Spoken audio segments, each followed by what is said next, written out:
Good afternoon and welcome to Monemvasia, this fantastic little seaside resort here in Greece.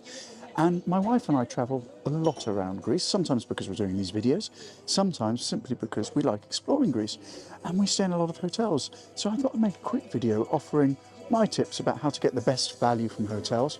Not always the best price, but the best values. We do aim for best price as well. This is by no means a do-it-all guide. This is simply how we go about getting value from our travels, and because we do a lot of travels, it's important to us. So I hope this is useful to you. So between the tips in this video, I'm going to show you 4 rooms that we have booked and paid for on this little road trip. We are travelling with my mother, and therefore we need 4 rooms.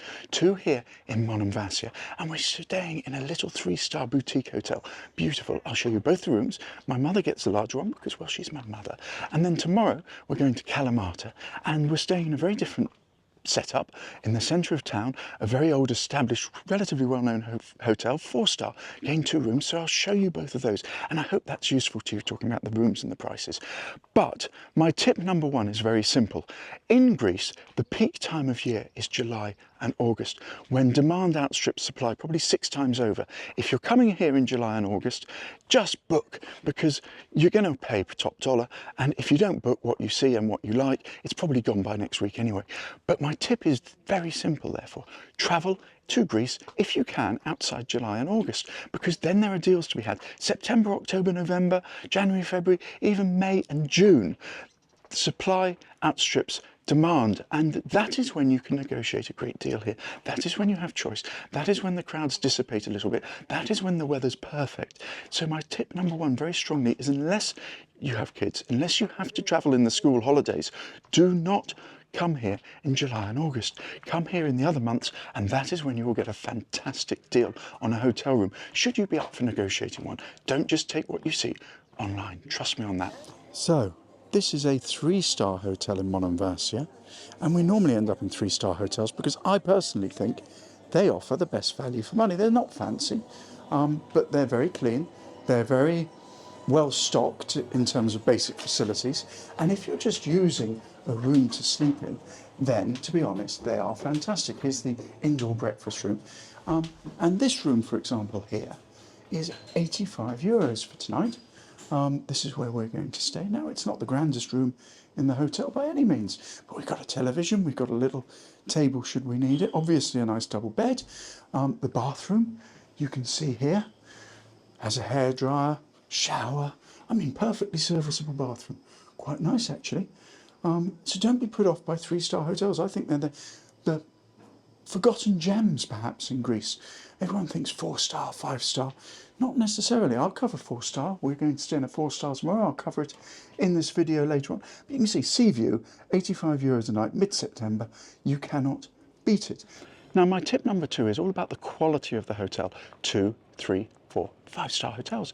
They're all available to you here in Greece, but where should you pitch yourself? Well, ultimately it depends what you want, how long you're going to spend in the room, and of course your budget. But for me, the absolute best value hotels in Greece are usually the 3-star hotels, whether you're in Athens or outside Athens, because I use a hotel room for sleeping in, for showering in, and that's pretty well it. I want somewhere safe to put my belongings when I'm out and about, but I'm here to explore Greece. I'm not here to explore the inside of the hotel room. So 3-star offers you that balance between cleanliness, facilities, half-decent bathroom, decent bed, and little else. It's the absolute essentials of what I need, and there are some really good deals to be had in Athens and outside for 3-star hotels. The moment you go to a 4-star hotel, you're talking about somewhere maybe you're going to stay for a week or 2 weeks, somewhere where you're going to do a lot more than just sleep, almost live in a sense, because you're going to this hotel or resort for perhaps 2 weeks, and you therefore need a home away from home. That's your 4-star hotel, but you're going to pay potentially double or more for that, particularly in season, July and August. And then you go to 5-star hotels. I mean, think millionaires with 5-star hotels in Greece, anywhere between €500 a night and €40,000 a night, depending on the hotel and what you want. And we're not talking about home from home here. We are talking about a personalised experience, personalised service.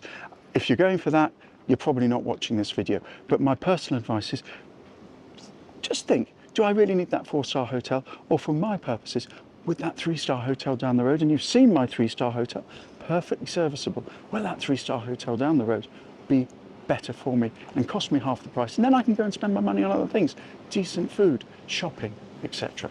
So same hotel for a little bit more money, 120 euros a night, you effectively get a suite. So you've got a little ante-room here where if you've got a child or whoever, they can sleep separately to you. And then again, you've got this lovely little double bedroom with sea views. Now 120 euros, being honest, in a 3-star hotel outside the peak season, which is July and August, is a little bit pricey in my view, particularly when you're not in Athens. But you can see beautiful, beautiful scenic room, loads of character, aircon, and a fantastic bathroom in this one as well. So we booked these 2 days ago. I think we've done pretty well. This one is for my mother, who is travelling with us at the moment. Very nice, lovely shower too. Fantastic. Really, really nice.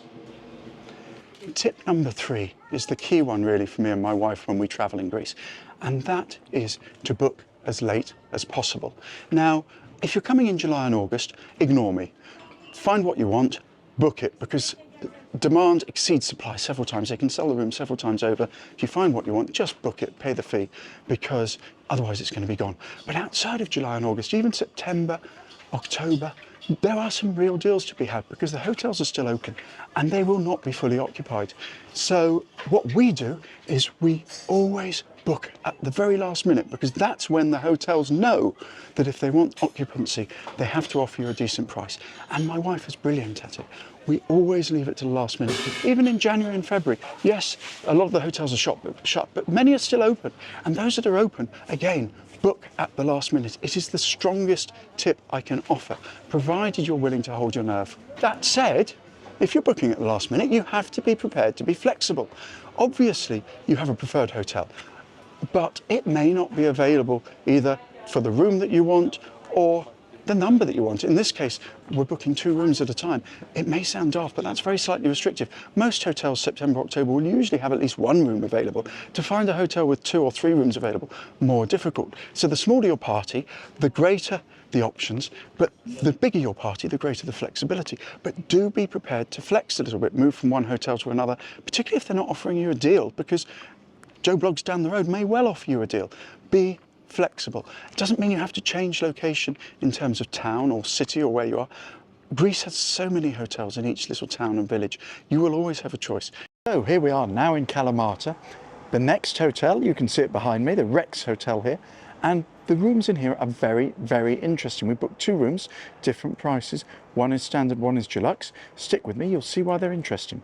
It's a little run down as well, but 4-star apparently. So now in the centre of Kalamata, and this is a standard room in the Rex Hotel, right in the middle of Kalamata.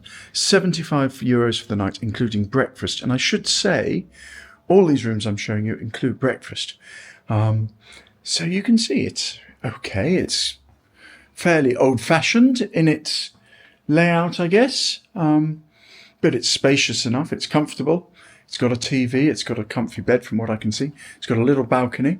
And the bathroom, again, old-fashioned, but perfectly serviceable. I think for 75 euros, mid-September, centre of Kalamata, it's not too bad. So my lesson number 5 is do your research. It may be obvious, but you can't possibly judge whether you're getting a good deal with a hotel unless you know the prices and the options available in the area. And there are various ways to do this, but the one I've settled on recently is simply to go to Google and type in the location, in this case Monemvasia, hotel, and the date that I want to stay. And on the first page of Google, there will be a little map that will come up. Click on the map, enlarge it, zoom into the area that you're interested in, and it will show you all the hotels in that area with availability online, listed online for that night, plus the prices. And it gives you a very good quick visual overview of what's available, where the hotels are, the types of prices you should be paying. And if you're doing this the day before, those hotels that don't show a price often won't have availability.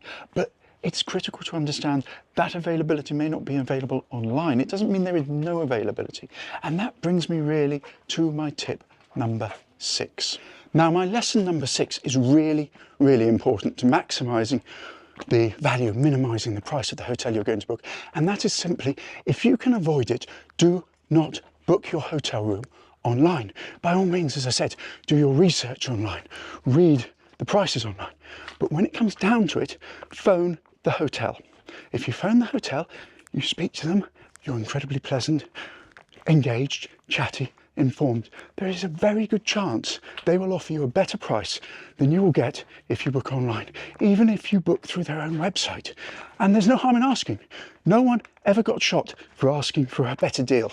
But if you phone them, you talk to them, you're well informed, you know your prices, and you seem pleasant and enthusiastic, they will often give you a much better deal than you will via online booking. And that's what my wife and I do. I'm very lucky she speaks Greek, makes it easy. She always calls them and we always get a great deal, or she always gets a great deal.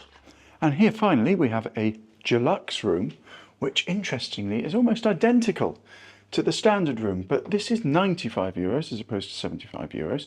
Yes, the furniture is slightly different, but the aspect's the same, the room size is the same. It includes breakfast, as does the 75 euro room. But I'm struggling to see a difference. There's a desk instead of a sofa, which might make it worth a little bit more, I suppose. Bathroom virtually identical. So, interesting lesson there. Don't always upgrade and assume it's an upgrade. If you have a comparison, you might find you're getting nothing for your extra 20 euros. Now, my tip number 7 is very simple. If you've tried to call a hotel and either haven't been able to get through or communicate perhaps because they don't speak your language, and you're going to therefore book online, do not use the price comparison sites to book. By all means, use them to check out prices and so on. But be aware that most hotels will have their own website and they will always offer best price guarantee on their websites. Now, Booking.com, Kayak, Expedia, etc., they will typically charge these hotels 20 to 30% of the fee, the booking fee itself, as a service charge. So these hotels would much rather you book direct with them because they save that and they should be passing an element, some of that saving onto you. This is why I say if you can phone them, because they'll never pass 20 to 30% onto you because they can get away with it on their own hotel websites. But if you phone them up and you talk to them, particularly last minute, and you say, I'm really interested in this room, I understand the prices, this is when we're going to come, Booking.com obviously, charge you 20%. Can I get 20% off? Very rarely will they say no, and this is what my wife does. So if you can't speak with them directly, use their hotel website and don't book via the price comparison websites. You'll just end up spending more than you need to. Now, my number 8 is about extras and what you actually need to pay for, especially when you book online. You'll be offered various options, perhaps breakfast, maybe a cancellation rate, etc. These all cost extra money and you have to ask yourself, do I really want them? Am I going to eat breakfast? Now, maybe breakfast is an experience, as you can see here, outside, overlooking the sea, well worth having. But if you're not going to have breakfast, don't pay for it. And often breakfast will be a very expensive extra. It will appear just as an additional fee, but when you work it out, it might be 20, 25 euros in some cases. You can pop down the road, you can go to the local cafe, probably for under a tenner, you can have virtually the same breakfast. So do you need it? And likewise with cancellation, what are the chances of you cancelling? Especially if you're booking 24 hours beforehand, don't go for the cancellation option because they will be charging you a significant extra fee. And I could go on. Perhaps you want late checkout. They might offer you late checkout, particularly if you phone up and book. Think very carefully before you say yes. But likewise, if you're going to be leaving the area late in the afternoon, perhaps you want that extra shower. So just pay for what is going to be useful for you and don't automatically pay for these extras that they would want you to take because they make a lot of extra money on them. Number 9. Very simple, very obvious. Everyone knows it, but people often forget it. Do not use the hotel minibar. It is hugely overpriced and you will end up paying 4 or 5 times what you should be for these miniature little bottles. If you need to drink and you don't want to pay the hotel prices, take your own. They're not going to search your bags when you go into the hotel. We often take a bottle of wine with us, some water, particularly here in Greece. We'll go out to local shops, etc. if we need to, if we run out of things. But for God's sake, don't buy these things in the hotel unless you're sitting in a lovely terrace bar and it's part of the service, because you will pay astronomical prices either in the minibar or over the counter in the hotel to buy water, to buy alcohol, etc. Now, some hotels will offer you free water. By all means, you'd be daft not to take that. I would always take that. But don't be afraid to take your own stuff. Just don't tell them when you do. They're not going to search your bags. Outside of July and August, as I said, there is a real oversupply of rooms in Greece. And you as a customer can really benefit from that if you're willing to be a little bit cheeky, to pick up the phone and call people, and to hold your nerve until the last minute. We travel all the time. We don't ever book hotels in Greece in July and August because you're going to get ripped off. It's when everyone wants to travel, it's when demand exceeds supply. Prices double because of double dot. But outside of those 2 months, there are some real good deals to be had, and you as a customer should be prepared to chase them and get either an upgrade for what you would normally do, or pay less, which is what we choose to do, because I don't like to pay for more than I need. But I hope this has been useful. I hope you enjoy your travels in Greece. I love Greece, as you obviously know. Please come and explore, watch some of my other videos, and I look forward to doing more for you soon. Thank you.